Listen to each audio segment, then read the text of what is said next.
GST को अगर simple भाषा में मैं आपसे पूछूं तो क्या है जीएसटी? कहा जाए कि दो तरह के टैक्स हैं, indirect tax and direct tax.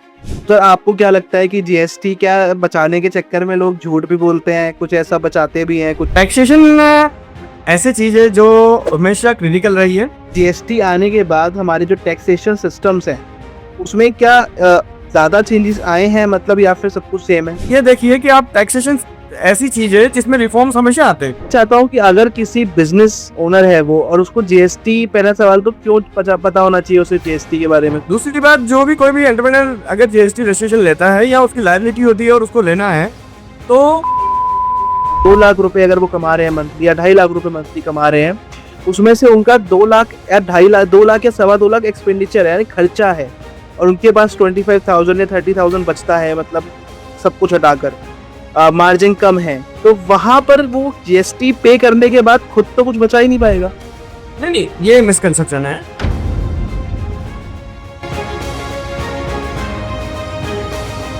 So hello everyone, मेरा नाम है आयुष और मैं हूँ टॉक विद फील का फाउंडर। जैसा कि आप सभी लोग जानते हैं, हमारे पॉडकास्ट में काफी तरह के लोग आते हैं। हमारे पॉडकास्ट में एस्ट्रोलॉजर्स आते हैं, न्यूमरोलॉजिस्ट आते हैं, बिजनेसमैन आते हैं, एंटरप्रेन्योर्स आते हैं, लेकिन आज मैं आपको जिनसे मिलवाने वाला हूँ वो एक रियल मुद्दे के ऊपर बात करने वाले हैं, एक रियल टॉपिक के ऊपर बात करने वाले हैं, और उस टॉपिक से मुझे लगता है हर एक बिजनेसमैन, हर एक प्रोवाइडर या फिर जिसका खुद का काम है या खुद का इंडस्ट्री में वो कुछ करना चाहता है, वो मुझे लगता है कि इन सारी चीज़ों को देखकर समझकर ही आगे गया होगा। और जो लोग शायद उस चीज़ों को लेके क्लैरिटी नहीं रखते हैं, वो आज इस पॉडकास्ट से क्लैरिटी हो जाएगी उनको। जीएसटी एक बहुत बड़ा टॉपिक है, और जिनसे मैं आपको मिलवाने वाला हूँ, उनकी किताबें भी लिखी हैं उन्होंने, और काफ़ी अच्छे लोगों तक वो किताबें पहुँची हैं, काफ़ी अच्छे लोगों ने वो बुक्स पढ़ी हैं, और सबसे अच्छी बात ये है कि उन किताबों में बहुत ज़्यादा उनका एक्सपीरियंस है, जो आज मैं चाहूँगा, वो हमारा सौभाग्य है कि हम लोग लाइव सुन पाएँगे उनको। So let's invite our guest Dr. S.N. Chechani ji. Sir कैसे हैं आप? एकदम बढ़िया So साहब, much for thank coming you. our show first of all. Thank you. And thank you so much. We are very glad कि आपने एक ऐसे टॉपिक पे बात करनी जरूरी समझी जिस पे शायद सर लोगों को पता नहीं है या ऊपर ऊपर से पता है। So thank you so much. Sir मेरा पहला सवाल और इम्पोर्टेंट सवाल जिस पे हमारा ये पॉडकास्ट है कि जीएसटी को अगर सिंपल भाषा में मैं आपसे पूछूं तो क्या है जीएसटी? जीएसटी अगर सिंपल भाषा में कहें तो ये केवल एक कर है। ये आपको जो कहा जाए कि दो तरह के टैक्स हैं, indirect tax and direct tax. Direct taxes में आपका आता है corporate tax and income tax. Indirect taxes में बहुत सारे टैक्सेस आते हैं, लेकिन उनमें जो मेजर जो टैक्स है आज के टाइम पर इंडिया में, वो है जीएसटी। और जीएसटी का अगर आप ये देखा जाए तो जीएसटी कोई नई चीज़ नहीं है इंडिया के लिए। ये एक वैल्यू एडेड टैक्स है, और वैल्यू एडिशन पर इसमें टैक्स लगता है।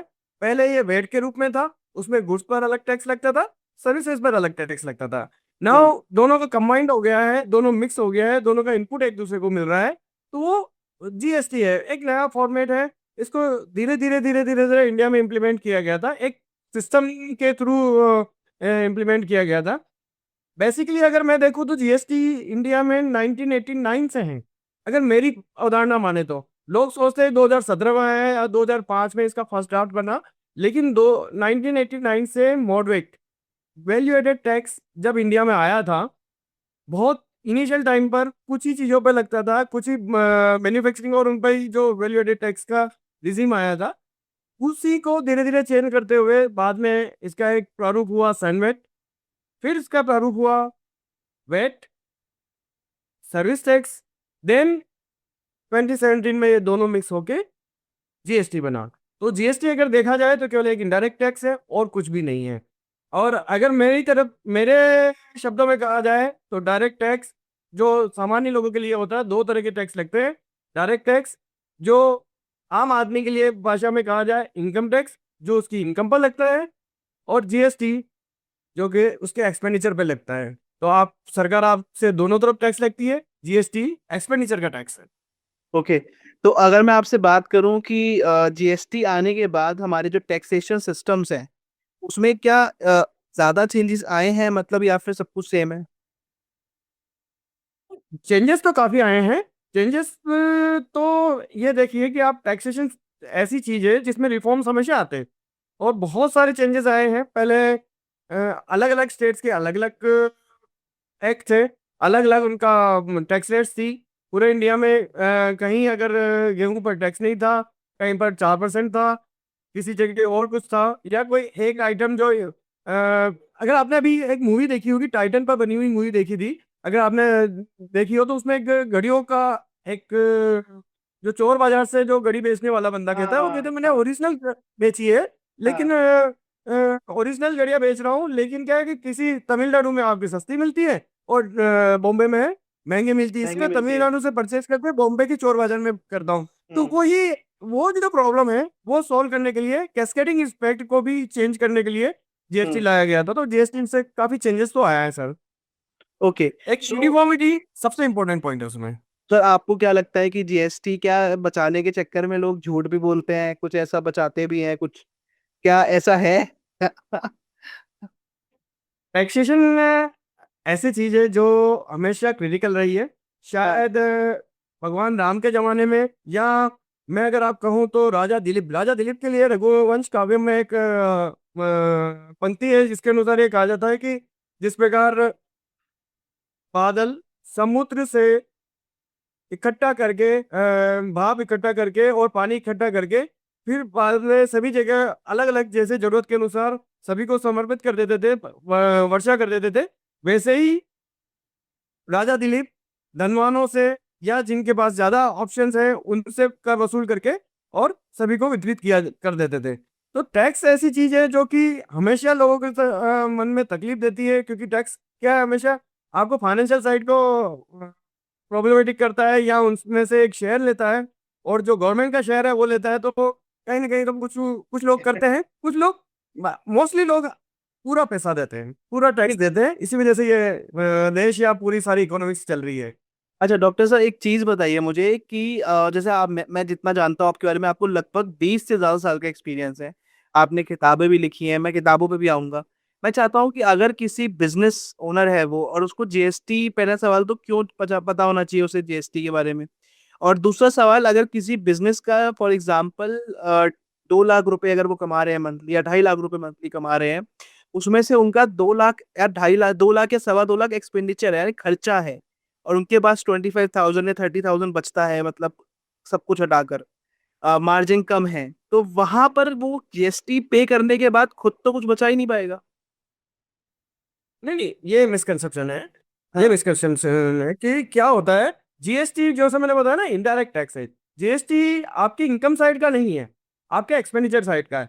दूसरी बात, जो भी कोई भी एंटरप्रेन्योर अगर जीएसटी रजिस्ट्रेशन लेता है या उसकी लायबिलिटी होती है और उसको लेना है, तो वो जो परचेज करता है, जो भी item in course of business जो यूज करता है, उस पर जो जीएसटी लगता है उसका इनपुट या आईटीसी उनको मिल जाता है, और जो वो सेल करता है उसके ऊपर आउटपुट टैक्स होता है या आउटवर्ड टैक्स लगता है। उन दोनों का जो डिफरेंस होता है वही उसको जमा कराना होता है। और पहले क्या होता था, पहले ऐसा होता था कि आपको अगर सेल टैक्स या के जमाने में अगर मैं बात करूं, तो ऐसा होता था कि आप एक कोई मटेरियल खरीदा राजस्थान में, फॉर एग्जांपल अगर आपने राजस्थान में कोई एक फोन खरीदा, आपको उसका वापस बेचना है, एक बार टैक्स दिया, उसको वो कहते थे एस्टीपेड, हम लोग कहते थे एस्टीपेड, और उसके बाद कभी कोई टैक्स नहीं देना होता था। उसमें एक प्रॉब्लम ये होती थी कि अगर 100 रुपए का एक आइटम है, तो शुरुआती दौर में उसको उसकी कीमत 10 रुपए बता के उसके ऊपर टैक्स दे देते थे। उसके बाद मल्टीपल टाइम जितने भी बार उसको बेचेंगे तो उसके ऊपर कोई टैक्स नहीं लगता था। अच्छा। लेकिन लेकिन जब ये वेट आया, वैल्यू एडिशन का सिस्टम आया, तो जीएसटी में भी ये आया। जीएसटी में एक प्लस पॉइंट ये था, वैल्यू वेट में एक प्रॉब्लम ये थी कि आपको इनपुट तो मिलता था, लेकिन गुड्स के मैटर में गुड्स का और सर्विस के मैटर में सर्विस का। उसमें एक थोड़ा एक्सेप्शन ये जरूर था कि सर्विस का इनपुट आपको मैन्युफैक्चरिंग में भी मिलता था।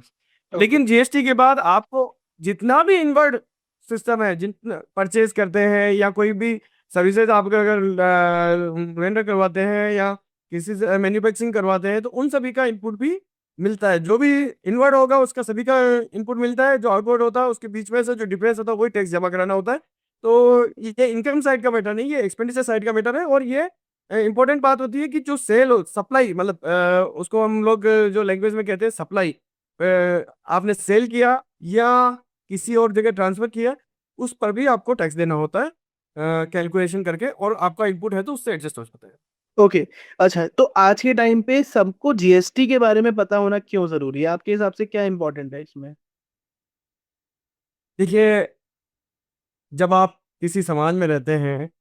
किसी भी देश में रहते हैं, तो आपको वहां पर लगने वाले कर की गणना करना आना आवश्यक है। करेक्ट। जीएसटी के बारे में पता इसलिए ज्यादा होना चाहिए क्योंकि हम भी ये फेस करते हैं जब भी कभी बजट आता है, तो सबसे पहले लोग हमसे पूछते हैं, या कोई भी ऐसा कोई नोटिफिकेशन आता है या कोई ऐसी घोषणा सरकार लाती है या पॉलिसी लाती है, तो गवर्नमेंट हमसे ये पूछता है कि सबसे पहले एक ही बात होती है बजट में सबसे, और सर इनकम टैक्स में क्या स्थिति हुई, हाँ।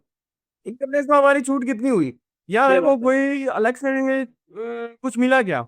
सही बात है। लेकिन सबसे ज्यादा इंपॉर्टेंट पॉइंट ये है कि एक्सपेंडिचर साइड, यानी एक्सपेंडिचर साइड पे जो टैक्स लगता है, उनमें एक जीएसटी मेजर टैक्स है।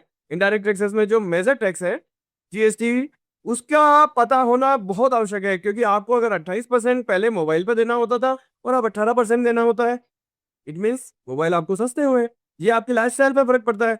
मैंने ये शर्ट पहना है, अगर इसके ऊपर टैक्स कम होता है या इसके ऊपर ज़्यादा होता है, तो ये मेरे ऊपर असर डालता है। तो ये सब चीज़ें जीएसटी की जानकारी सभी, ईच एंड एवरी पर्सन, उसको होनी ही चाहिए। ये बहुत आवश्यक है। अच्छा सर, एक बात बताइए, क्या एआई और ऑटोमेशन जीएसटी फिलिंग को भी इजी बना सकते हैं क्या? आजकल मतलब सब देखिए कुछ एआई से हो रहा है। देखिए ऐसा है कि टेक्नोलॉजी के एक प्लस और माइनस दोनों पॉइंट्स हैं। हम्म। कुछ अच्छा भी हो रहा है, लेकिन पूरा एआई पर भी निर्भर नहीं हो सकते। अगर आपने सुना हो कि अभी ऑनरेबल कोर्ट का एक डिसीजन आया था, हम्म। जिसमें ये हुआ था कि किसी ऑफिसर ने कोई साइटेशन कोट किया था, और उन्होंने हम्म। ये लिखा था इस साइटेशन के अनुसार ये रूल किया जाता है, इस वजह से कि ये कोर्ट ने ये कहा है और इसी को माना जाएगा। बाद हाँ। में पता चला कि वो ऐसा कोई साइटेशन था नहीं, वो ऐसा कोई रूलिंग कोर्ट के द्वारा दी नहीं गई। एआई पे उन्होंने अपना क्वेश्चन डाला था और उससे रिप्लाई नहीं निकला, और उस ऑफिसर ने, उस कमिश्नर ने उसका ऑर्डर उसके बेसिस पे पारित कर दिया, जबकि वो चीज एग्जिस्ट ही नहीं करती। तो हम्म। अब ये तो हो गया नेगेटिव पॉइंट। लेकिन दूसरी बात ये है कि पहले क्या होता था कि जीएसटी की छोटी से छोटी चीज पूछने के लिए व्यक्ति अपने कंसल्टेंट के पास जाता था, अब एआई से पूछ सकता है। लेकिन इसमें माइनस पॉइंट ये भी है, एआई आपको गलत उत्तर भी दे सकता है। इसलिए कंफर्म आपको अपने सीए या ऑफिशियल जो कंसल्टेंट है, जो टैक्स एडवोकेट है, उन्हीं से ले मिल सकते हैं। तो एआई का फायदा ले सकते हैं, लेकिन टेक्नोलॉजी की अपनी एक लिमिट है, उसको जरूर चेक करना चाहिए। लेकिन सर, क्या किसी भी कंपनी को या फिर किसी भी बिजनेस को जीएसटी लेना कंपलसरी है? नहीं, उसके लिए कुछ पैरामीटर्स गवर्नमेंट ने तय किए हैं। हम्म। मोस्टली जो स्टेट्स हैं, उसमें सर्विस के मामले में अगर आप किसी को सर्विस प्रोवाइड करते हैं, सर्विस प्रोवाइडर के लिए 20 lakhs का थ्रेशोल्ड लिमिट है। कुछ स्टेट्स जो कि नॉर्थ ईस्ट हुआ या सिक्किम हुआ, नॉर्थ ईस्ट मान लें, और कुछ और स्टेट्स में भी, उसमें वो थ्रेशोल्ड लिमिट 10 lakhs की है। बाकी गुड्स के मामले में ये 40 lakhs की है। अगर आपका टर्नओवर इससे ऊपर है तो आपको मैंडेटरी आपको जीएसटी रजिस्ट्रेशन करवाना है। Yearly? First year, yearly sir, है ना? ईयरली, ये टर्नओवर जो मैं बोल रहा हूँ ये ईयरली के लिए कह रहा हूँ। ओके। लेकिन लेकिन इसमें अगर आप ई कॉमर्स प्रोवाइडर हैं तो आपको जीरो से आपको लेना होगा। हम्म, इसके अलावा यदि आप आउटपुट में बी टू बी सेल कर रहे हैं, बी टू बी सेल मतलब बिजनेस टू बिजनेस सेल है, मीन्स अगर मेरे पास कोई कंपोनेंट है जो कि मैं किसी फैक्ट्री में सप्लाई कर रहा हूँ, तो वो उस फैक्ट्री में जब मैं उसको परचेज कर रहा हूँ और अगर रजिस्ट्रेशन नहीं लेता हूँ और मैं उसको सप्लाई करता हूँ, तो सामने वाली पार्टी को उस पर जो अभी तक जो टैक्स लगा उसका एडजस्टमेंट नहीं मिलेगा। तो एक वो कैस्केडिंग इफेक्ट हो जाता है, उसको उसकी प्राइस बढ़ जाती है, उसकी कॉस्टिंग बढ़ जाती है। तो कोई भी ये नहीं चाहेगा कि ज़्यादा कॉस्ट पेयर करने के लिए, तो ऐसे मामले में उनको रजिस्ट्रेशन लेना जरूरी हो जाता है, ताकि क्या है कि क्लाइंट को आईटीसी का एडजस्टमेंट मिल जाए और उसकी कॉस्टिंग कम हो जाए। तो ये ओके। कुछ चीज़ें होती है जिसके बेसिस पे लेना होता है। मैं चाहता हूँ बाकी कि आपका अगर थ्रेशोल्ड लिमिट से कम है तो आपके पास ऑप्शनल है। आपके अगर जो परचेजर है या सर्विस रिसीवर है वो उस लेवल के नहीं है, तो फिर आपको जरूरत नहीं है, अगर फॉर आपका एग्जाम्पल थ्रेशोल्ड सर, से कम है तो। मैं अगर अगर जी। मैं एक एग्जांपल की बात करूं, मैं चाहता हूँ ये टॉपिक पे एक रील भी बने और एग्जांपल के साथ लोग को समझा जाए। फॉर एग्जांपल कि किसी की सर्विस इंडस्ट्री में है, फॉर एग्जांपल उनका शूट कुछ काम है उनका, और उस काम में उनका जो मंथली जो रेवेन्यू है उनका वो 3 लाख रुपए फॉर एग्जाम्पल, अगर किसी भी बिजनेस वालों का। और उन्होंने उनके पास जीएसटी उन्हें लेना पड़ा बिकॉज ऑफ शायद उन्होंने करंट अकाउंट ओपन कराना, क्योंकि आजकल करंट अकाउंट बिना जीएसटी के ओपन होते नहीं है, ज्यादातर बैंक्स में यही होता है। जितना हाँ मिसकंसेप्शन है ये आप बता सकते हैं बेहतर। तो अगर फॉर नहीं ऐसा नहीं है। हाँ बताइए। ये भी एक, आम पब्लिक में ये हो रहा है कि बैंकर के पास जाते हैं और वो सीधे जीएसटी बैंकर के वाले। पास एक लिस्ट होती है आरबीआई के जो डायरेक्शन के हिसाब से किसी का करंट अकाउंट खोलना है, तो उसके पास एक लिस्ट होती है कि इनमें से आपके पास दो डॉक्यूमेंट होने चाहिए। तो उसमें क्या है, सबसे इजीली जो एक्सेप्टेबल होता है उनके लिए वो होता है जीएसटी रजिस्ट्रेशन। और हाँ वो भी बैंकर भी चाहता है कि मेरा कम से कम जो करंट अकाउंट जिसका खोलूँ मैं या जिसका ओपन करूँ मैं, तो वो चाहता है कि कम से कम ऐसा बंदा तो हो जो सर्विस प्रोवाइडर में 20 लाख से ऊपर वाला हो और 40 लाख से ऊपर गुड्स के मैटर में हो। तो ये सबसे पहले क्वेश्चन उनका ये होता है, आपका जीएसटी है या नहीं है, सर ले लीजिए। बाकी आपको थ्रेशोल्ड से नीचे में आपको जरूरत नहीं है, आपको कुछ और डॉक्यूमेंट्स पे जिसमें एमएसएमई सर्टिफिकेट्स हो सकते हैं, उद्यम आधार हो सकता है। जैसे अगर मैं बहुत सारे मल्टीपल स्टेट्स में अलग अलग टाइप के सर्टिफिकेट्स जारी किए जाते हैं, वो सारे उसके बेसिस पे भी हो सकता है। ठीक है। तो फॉर एग्जाम्पल अब यहाँ पे जो चलता है, फॉर एग्जाम्पल उन्होंने जीएसटी ले लिया, जीएसटी लेने के बाद उनका करंट अकाउंट ओपन हो गया और उनका monthly target for example monthly revenue 3 lakh रुपए का है फॉर एग्जाम्पल, तो उनका सालाना जो रेवेन्यू हो गया वो 36 लाख रुपए हो गया, है ना, 12 महीने के हिसाब से। अब अगर उस बिजनेस का जो 3 लाख रुपए रेवेन्यू मंथ का है, लेकिन उसमें से 2.5 या 2.6575 तक का एक्सपेंसेस है, तो उनके पास अगेन 25-30 थाउजेंड बचता है। तो वहां पर एक बिजनेस ओनर क्या करेगा? सर, उसका जीएसटी से कोई लेना देना नहीं है। अगर आपके पास क्या बचता है, ये ये अलग मैटर हो गया। मैंने आपको जैसे समझाया, आपका जीएसटी का आपने 3 लाख का आपने बिलिंग किया, आउटवर्ड सप्लाई किया, उसके ऊपर 18% टैक्स लगाया, आपने 3 लाख प्लस 18% टैक्स लिया। अब आपने, जैसे मैं एक मानता हूँ कि एक आर्किटेक्ट को ले लिया, आर्किटेक्ट सर्विस रेंडर कर रहा है, और उसने 36 लैक्स 3 लाख का मंथली उसने चार्ज किया, 18 लैक्स 18% उसने उसके ऊपर टैक्स ले लिया, जीएसटी ले लिया। अब क्या है, उसने इसके अगेंस्ट में उसको इनपुट में बहुत सारी सर्विसेज लेनी होगी, उसको आप मान सकते हैं कि कुछ इक्विपमेंट खरीदने होंगे, उसके ऊपर उन्होंने टैक्स दिया। उन्होंने कोई किसी और आर्किटेक्ट की सर्विसेज भी ली, उसको अगर 50,000 अगर मंथली पेमेंट किया, उसके ऊपर उस आर्किटेक्ट ने भी 50,000 का उसको टैक्स जीएसटी लिया। या ऐसे करके उन्होंने अगर 4-5 आइटम या 10 आइटम जो भी है, ऑफिस के लिए उन्होंने एसी लिया, एसी पर भी उन्होंने 18% टैक्स दिया। ऐसे सब मिला के अगर उसने अगर मान ले कि उसने जो 18% जो जीएसटी लिया, उसमें से अगर 10% भी उसने पहले चुका दिया है, मतलब अपनी इनवर्ट सर्विसेज में उसने टैक्स दे दिया है, तो डिफरेंस जो अमाउंट है वो गवर्नमेंट में जमा कराना है। बाकी उसके पास जो इनकम क्या होगी, ये इनकम टैक्स का पार्ट होगा, वो डायरेक्ट टैक्स में देखा जाएगा कि कितना सारे एक्सपेंडिचर मिला के उसको कितना टैक्स लगता है, या लगता भी है नहीं नहीं लगता है। और सर कुछ दुकानदार जानबूझ के जीएसटी का बिल नहीं देते हैं, या कुछ कुछ लोग ऐसे करते हैं कि हाँ नॉर्मल ले लेते हैं, उनको कैसे रोकेंगे? नहीं, उसको रोकने का तो आप अगर एक सभ्य नागरिक है तो उनसे हर एक उसकी बिल लीजिए। ये सबसे सिंपल सा तरीका है, बिना मतलब बिल के हमें कोई हर सामान बिल नहीं। बिल लेना जरूरी भी है सर? बिल लेना तो आपकी ड्यूटी है। ड्यूटी है। हाँ, जो सेलर है जो सप्लायर है वो तो चुका ही रहा है, लेकिन अगर आप कोई मटेरियल परचेज कर रहे हैं या कोई आप सर्विस ले रहे हैं तो उसका बिल लीजिए। ये सिंपल सा गवर्नमेंट यही कहती है, अगर आपने बिल लिया तो वो अकाउंटेड हो जाएगा, अकाउंटेड होते ही वो उसके ऊपर जो टैक्स है वो गवर्नमेंट के पास पहुंच जाएगा। अदरवाइज अगर वो नहीं होगा तो गवर्नमेंट के पास नहीं पहुंचेगा। अब इसके लिए गवर्नमेंट अपनी तरफ से पूरी प्रयास करती है, लेकिन ये आपकी भी जिम्मेदारी है एक सभ्य जरूर। नागरिक होने की वजह से कि मैं पूरा बिल लूं, और बिल लूं, और जहां तक हो उसके आप पेमेंट भी कैश ना करें, आप उसको ऑनलाइन पेमेंट करेंगे। जैसे आप ऑनलाइन पेमेंट करेंगे वो क्लियर होगा कि उसके बैंक स्टेटमेंट में शो होगा, और वो अपना बिल, अगर आपने बिल नहीं भी लिया तो भी वो शाम को जाके उसका एक जनरल बिल बनाएगा, या जनरल बिल ने भी बनाए तो दिन भर की बिल जरूर वो क्लियर करेगा उस मामले में। इसलिए कोशिश करें कि आप ऑनलाइन पेमेंट करें या बैंक से पेमेंट करें, चेक से पेमेंट करें, और उससे बिल जरूर लें। करेक्ट। ओके। तो एक सवाल और सर, मैं चाहता हूँ थोड़ा सा ना आप अपनी बुक के बारे में बताएं, जो हमारा एक फेवरेट पार्ट है इस पूरे पॉडकास्ट का, कि आपने बुक कैसे लिखी और किस टॉपिक पे लिखी, नाम क्या है पहले तो बताइए उस बुक का, और कितना आपको अच्छा लगा बुक लिखने के बाद, कितना प्यार मिला। सर मैंने फर्स्ट बुक लिखी थी exploring the GST in India, if you can see this. ये थी जीएसटी पर। ये मैंने जो जीएसटी की जो हिस्ट्री रही है इंडिया में, या इंडिया में जीएसटी की जो उसको कह सकते हैं मूल जो सोच थी, वहां से स्टार्ट किया था।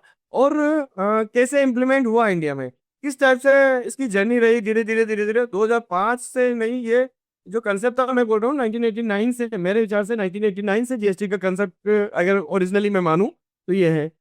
मैं अपनी शोध कर रहा था, जीएसटी मेरा सब्जेक्ट भी जीएसटी पर ही था। जब मैंने डॉक्टरेट कंप्लीट की तो वो जीएसटी पर मेरा सब्जेक्ट था। तो उसको करते समय मुझे लगा कि मेरे पास काफ़ी कुछ मटेरियल जो मैंने लिखा, और किस चीज़ लिखते समय आप जानते हैं मल्टीपल टाइम आपका रिजेक्ट होती है, बहुत सारी चीज़ें नहीं ना लिखी जाती है, बहुत सारे फैक्ट्स नहीं लिखे जाते हैं, या आपको मल्टीपल पेपर्स भी पब्लिश कराने होते हैं, बहुत सारे जो यूजीसी अप्रूव्ड उसमें बुक्स में और इनमें। और उसके अलावा बहुत सारे इंटरनेशनल कॉन्फ्रेंसेस भी मैंने अटेंड की थी। तो उससे मेरे को बहुत सारी चीज़ें जो मटेरियल इकट्ठा हुआ था, तो मुझे ऐसा लगा कि सभी को एक एडिट करके एक बुक का रूप देना चाहिए था। और ये मैंने बुक जो कंप्लीट की थी, इसका फर्स्ट एडिशन आया था 2021 में, और सेकेंड एडिशन इसका 2024 में वापस रिपब्लिश हुआ था। और मुझे इसका काफ़ी अच्छा आप प्यार कह सकते हैं, या कह सकते हैं कि बहुत अच्छा लगा मुझे, क्योंकि लोगों ने हाथों हाथ ली।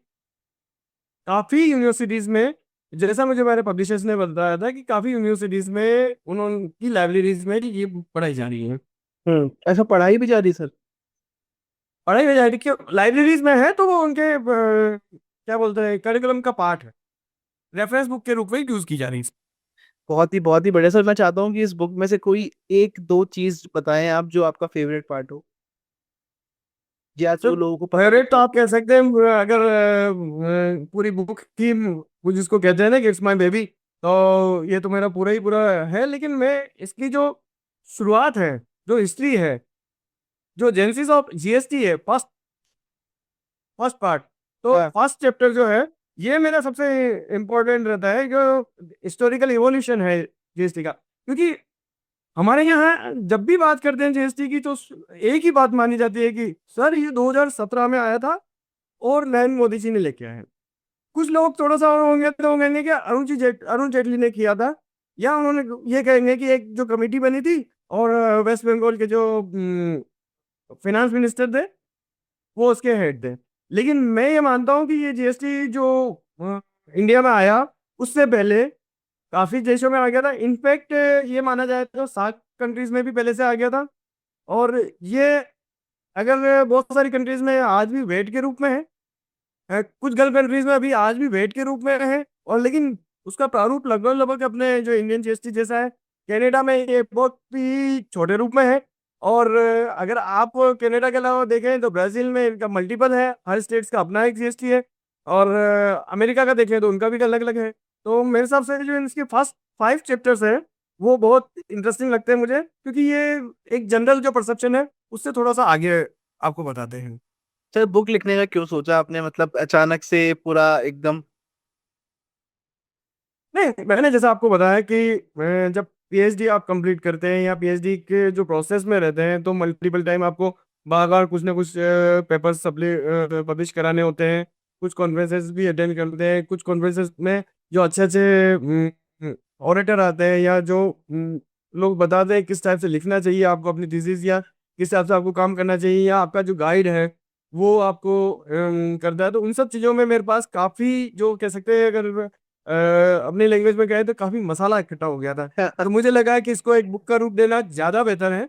और काफी कुछ इकट्ठा हो गया, तो मैंने कहा इसको एक सिंपल वे में, क्योंकि उस समय जब मैं ये लिखता था और मैं कहता था, या मेरी मदर को बताता था कि मेरे ये पेपर पब्लिश हुआ है, वो देखते थे, करते थे, और उनमें फैक्ट्स देखते थे, लेकिन वो कहते थे अच्छा ठीक है अच्छा कुछ। फिर मेरे को उन्होंने जब कभी एक दो बार ऐसे बात करी होगी, फिर मैंने कहा कि अगर मैं एक बुक लिखूंगा तो बिल्कुल सिंपल लैंग्वेज में लिखूंगा, जो सिंपल लोगों को, नॉर्मल लोगों समझ को में आ जाए। समझ में आए।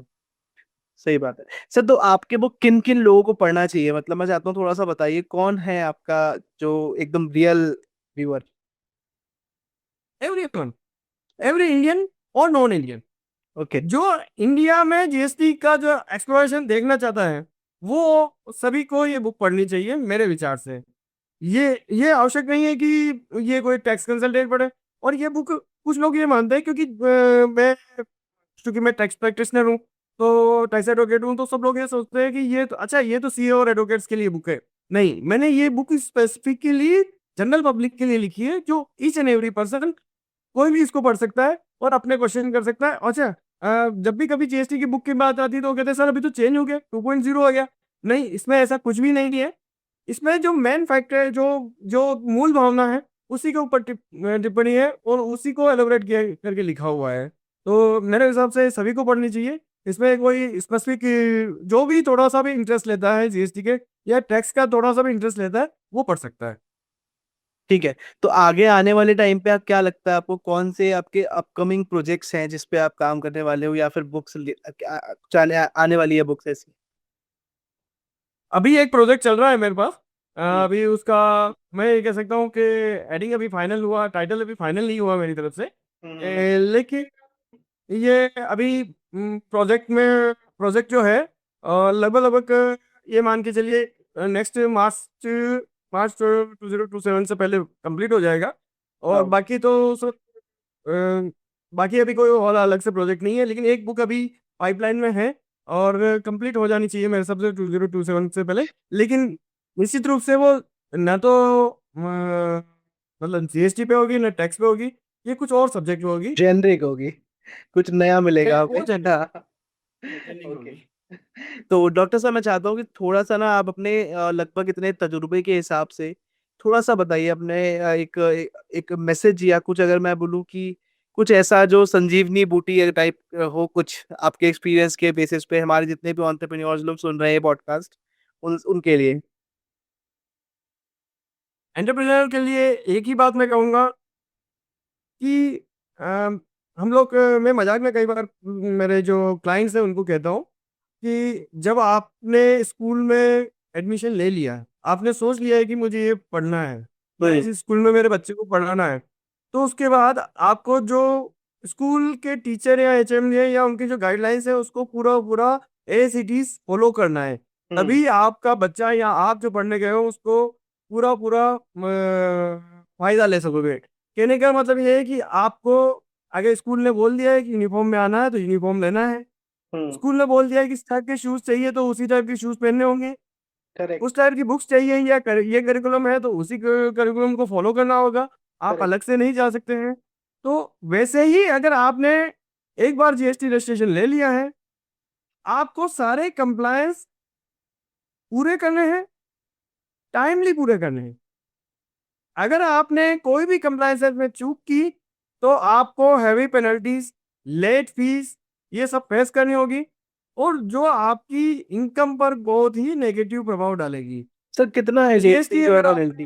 रेगुलरली आपने कंप्लायंसेस पूरे किए तो जीएसटी ऑफिसर कभी भी आपको चेक नहीं करेगा। आपको किसी प्रकार की कोई प्रॉब्लम नहीं होगी। यहाँ तक कि आपके जो परचेजर है या सप्लाई रिसीवर है या सर्विस रिसीवर है, वो हमेशा आपके ऊपर ज्यादा फेथ करेंगे। इनका रिटर्न टाइम से लगता है, इनकी इनपुट प्रॉपर है, इनके सारे कार्यक्रम, इनका जीएसटी ऑडिट टाइम से हो जाता है। इट मीन्स आप क्या, बिजनेस के ग्रोथ के लिए आपको एक चीज ध्यान रखनी है, आपके कंप्लायंसेस और जीएसटी डिपार्टमेंट की गाइडलाइंस को प्रॉपरली फॉलो कीजिए। सर कितना जीएसटी अगर टाइम से नहीं फाइल होता तो कितना लगता है पेनल्टी, या फिर कितना फाइल कैसे होता है। तो सर बहुत सारी चीजें हैं, जिसमें एक मंथली रिटर्न होता है, जीएसटीआर 1 होता है, जीएसटीआर 3 भी होता है। जैसे इन जनरल जो रेगुलर जो हमारे जीएसटी जिनका रजिस्ट्रेशन होता है उनके लिए जीएसटीआर 1 फाइल करना होता है, 3 भी फाइल करना होता है, जीएसटीआर 7 फाइल करना होता है, एक हम्म। 2 भी डाउनलोड करना होता है। तो ये सारी चीजें क्या है कि बिल्कुल प्रोसेस में चलती रहेंगी। आपकी अकाउंटिंग टीम एकदम स्ट्रांग होनी चाहिए। और आपके पास अभी जब सब कुछ ऑनलाइन है, आपके पास ये भी ऑप्शन नहीं है कि अब की बार तो 11th को लास्ट डेट है GSTR 1 फाइल करने की, अब की बार तो संडे है, सैटरडे है, इट्स हॉलीडे। नहीं, आपको सैटरडे है, संडे है, तो आपको पहले फाइल कर दीजिए, otherwise you have to face late fees. दूसरी बात, आपने कोई भी कंप्लायंसेस में कोई भी गलती करी, आपने अगर अगर मैं आउटवर्ड सप्लाईज की जो स्टेटमेंट जाता है GSTR 1, अगर वो आपने लेट फाइल की, तो आपके जितने भी परचेजर हैं या जिसको कह सकते हैं रिसीवर है, उन लोगों को, इनवर्ट सप्लाई जो लेने वाले व्यक्ति हैं या जो रिसीवर हैं, उन लोगों को सभी को इनपुट नहीं मिलेगा। अगर उनको इनपुट नहीं मिलेगा तो उनकी वर्किंग कैपिटल पे क्या असर पड़ेगा, उनकी वर्किंग कैपिटल पे असर पड़ेगा तो वो आपका पेमेंट रोक देंगे। तो पेमेंट रोक देंगे, फिर आपको एक आपकी वर्किंग कैपिटल पर असर पड़ेगा, या बैंक इंटरेस्ट ज़्यादा लगेगा, या आपको ज़्यादा कैपिटल इंट्रोड्यूस करनी होगी। तो ये सारी चीज़ें होती है। तो मैं एक ही बात कहूँगा कि आप अपने कंप्लायंसेस पे बिल्कुल स्ट्रिक्टली उस पे ध्यान दीजिए, उसको कहीं पर भी मिस मत कीजिए। ओके सर, आखिर में मैं चाहता हूँ कि आप थोड़ा सा ना हम लोगों को वन वर्ड या वन लाइनर भी कुछ चीजें बताएं। मैंने कुछ क्वेश्चंस निकाले हैं, मतलब बहुत सिंपल सिंपल भी पूछूंगा मैं, तो आप बताइएगा। जीएसटी का full form. Goods and service tax. Okay, GST एक वर्ड में क्या है? The tax, simply it's a tax. Okay, GST का सबसे बड़ा बेनिफिट। कैस्केडिंग इफेक्ट को कम करना okay. And GS uniformity. Uniformity. Okay okay, GST का सबसे कंफ्यूजिंग पार्ट कौन सा है? ITC, okay invert tax. Okay, GST business के लिए जरूरी है या बर्डन? ये जरूरी या बर्डन नहीं है, ये लॉ है जिसको आपको फॉलो करना है। इट्स नॉट लाइक मैंने ड्राइविंग लाइसेंस मेरे लिए जरूरी है या नहीं है, नहीं, लॉ है। आपको ड्राइविंग लाइसेंस के बिना आपको गाड़ी नहीं चलानी है। वैसे ही अगर आपके GST के अगर थ्रेशोल्ड लिमिट से आप क्रॉस करते हैं, तो मैंडेटरी आपको रजिस्ट्रेशन लेना और सारे के सारे कंप्लाइंसेस कंप्लीट करना। ओके, जीएसटी फाइलिंग मंथली या quarterly? Depend upon your turnover first, आप उसमें फॉल कर दें या नहीं कर दें, लेकिन मंथली ज़्यादा बेहतर है। ओके, जीएसटी नोटिस से बिजनेस ओनर्स क्यों डरते हैं? नहीं, डरने की स्थिति तभी आती है जब आप कंप्लायंसेस प्रॉपर नहीं करते। हम्म कंप्लायंसेस प्रॉपर करेंगे तो आपको डरने की कोई जरूरत नहीं है, हम्म कोई भी नोटिस आपको नहीं। हम्म तो सर जीएसटी, अगर किसी को मतलब जीएसटी में सारी चीजें संभालनी है तो बिना सीए के पॉसिबल है ये? देखिए, बिना सीए नहीं है कि कॉम्पिटेंट पर्सन होना चाहिए। सीए इधर आप जो सीए कर रहे हैं उसमें टैक्स एडवोकेट हो सकता है, टैक्स प्रैक्टिशनर हो सकता है, या जो एक अभी गवर्नमेंट ने एक नई स्कीम लॉन्च की है कॉर्पोरेट मित्र, अभी उसका फर्स्ट पेज अब आएगा। तो हम्म गवर्नमेंट ने ये भी कहा है कि चार्टर्ड अकाउंटेंट्स को केवल रिटर्न फाइल करने पर नहीं रहना चाहिए, और उनको कोई इंटरनेशनल लेवल पर दूसरी चीजें देखनी चाहिए। और कंप्लायंसेस के लिए हम लोग एक नई कैटेगरी दे रहे हैं, कॉर्पोरेट मित्र, अगर आपने सुना हो। और अगर अभी अभी भी अगर वो शायद 25 जुलाई उसकी लास्ट डेट थी, और काफी 3,000 रुपये में ICAI और आई थिंक IIT मद्रास और ICMI ने मिलकर एक कोर्स करिकुलम तैयार किया है, तो वो रिटर्न फाइल कर सकते हैं। तो उसमें काफी लोग हैं जो कि मैं ये कहूँगा कि कॉम्पिटेंट पर्सन होना चाहिए। सीए मस्ट नहीं है, लेकिन एक कॉम्पिटेंट पर्सन होना चाहिए जिसको GST की जानकारी हो, वो उसका ज्ञाता हो। लेकिन आप उन सब चीज़ों पे ना जाएं कि जो यूट्यूब देख के या कोई पॉडकास्ट समझ के, नहीं, क्योंकि उसमें रेगुलरली चेंजेस होते हैं, रेगुलरली नोटिफिकेशंस होते हैं। और टैक्स लॉस, एक वन वर्ड में मैं कहूँ तो हमेशा क्रिटिकल होते हैं, वो कभी भी इजी नहीं होते हैं, कभी भी सिंपल नहीं होते। और अगर मैं किसी एडवोकेट की बात कहूँ ना, तो फॉरेंसिक फॉरेंसिक एडवोकेसी जो है ना, वो टैक्स लॉज में विशेष होती है। इसलिए टैक्स लॉज को कभी भी इजी नहीं लेना चाहिए, आपको एक्सपर्ट के पास जाना ही चाहिए। तो सर मेरा अगला सवाल आपसे ये रहेगा कि आपके आने वाले अपकमिंग जो प्रोजेक्ट्स हैं वो उनके बारे में थोड़ा मैं जानना चाहता हूँ। कोई बुक है या क्या है, कैसे है? प्रोजेक्ट्स में तो सर एक बुक अभी पाइपलाइन में है, और मैं मार्च 2027 या अप्रैल 2027 से पहले पहले मैं उसको कंप्लीट कर लूँगा। मैं बेसिकली अभी कंप्लीट एलाबोरेट तो नहीं कर पाऊंगा, लेकिन मैं आपको ये कहना चाह रहा हूँ कि ये इंडियन कॉन्स्टिट्यूशन पर आधारित एक बुक रहेगी। कोई बड़ा बल्क वाला कोई ऐसा वो हैवी जो है वो नहीं होगा, एक सामान्य सी बुक रहेगी, जो कोशिश करता हूँ कि लगभग लगभग आम आदमी को समझ में आए, उसके लिए ये बुक मैं लिखने जा रहा हूँ, और अभी लगभग लगभग कंप्लीट भी हो चुकी है, लेकिन उसका एडिटिंग और बाकी प्रोसेस में बहुत टाइम लगने वाला है। इस वजह से ये मार्च तक जाएगा प्रोजेक्ट। तो सर जैसे मैंने आपसे आपकी फर्स्ट बुक के बारे में जाना, सेकंड बुक के बारे में मैं थोड़ा जानना चाहता हूँ कि आपने उस बुक में क्या लिखा है, क्या फेवरेट पार्ट है आपका, क्या सब कुछ बताइए। सर ये मेरी सेकंड बुक है। अप मैं डाउन। भी, ये मिरर होगा तो आपको नाइस अच्छा फॉन्ट लगने दे सर। रहा होगा। Nice font. ये, yes sir, it's up down, एक रास्ता, अनगिनत सीख, एक नया जीवन। हम्म। एक्चुअली सर ये मेरी लाइफ स्टोरी है, अगर आप कहें तो थोड़ा बहुत अमेंड किया हुआ है, बाकी मेरी खुद की स्टोरी है। मैं, मेरा जो घर है वो एक निम्बाड़ा, एक कस्बा है छोटा, उससे मैं डिस्ट्रिक्ट हेडक्वार्टर चित्तौड़गढ़, आपने नाम सुना होगा चित्तौड़गढ़, तो हम्म। वहाँ मेरा फर्स्ट जो मैंने प्रैक्टिस स्टार्ट की थी मेरे बॉस के साथ, सॉरी, हम्म। तो उस समय मैं अप डाउन करता था, और अप डाउन में मेरे पास ये शर्त था, क्योंकि मेरे पास उस समय मेरे इंडिविजुअल, मेरे पास मेरे लिए कोई फोर व्हीलर या कार नहीं थी मेरे पास, तो मैं बाइक से नहीं जा सकता था, क्योंकि मेरे पेरेंट्स कहते थे कि बाइक सेफ नहीं होती है।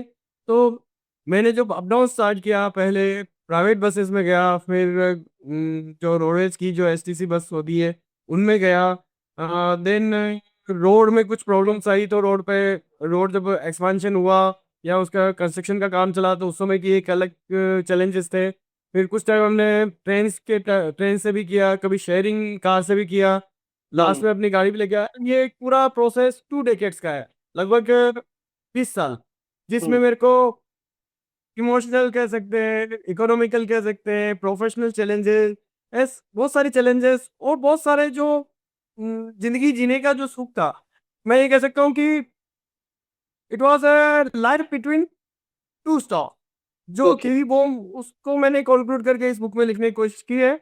और मैं बड़ा ही खुश हूँ कि पाठकों ने इसको हाथों हाथ लिया है, और काफ़ी अच्छी मतलब क्वांटिटी में ये बुक सेल हुई है। और मोस्टली जो मेरे, कम से कम मेरे जो रिव्यू, जो मुझ तक पहुँचे रिव्यू, वो मुझे काफ़ी इंकरेज करते हैं कि आपने जो लिखा वो अच्छा, ये कोई मेरी साहित्यिक भाषा नहीं हो सकती, क्योंकि मैं साहित्यिक वे में लिखता नहीं हूँ, क्योंकि मैं तो सर एडवोकेट हूँ, तो मैं लीगल लैंग्वेज जरूर लिख सकता हूँ, लेकिन इसको एकदम बिल्कुल सिंपल वे में, सिंपल तरीके से, जो आम आदमी को समझ में आए उस तरीके से लिखने की कोशिश की। सिंपल, आप बढ़ते जाएं, हो सकता है कि आप एक दिन में, 2 दिन में बुक खत्म भी कर लें।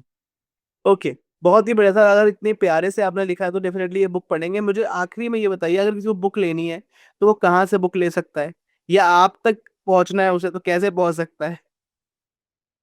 आप मुझे मेल कर सकते हैं snchani@gmail.com, मैं या डिस्क्रिप्शन में डाल भी मेरे दूंगा। जो नंबर नंबर जो स्क्रीन पर है वो, उससे भी आप मेरे से कनेक्ट कर सकते हैं।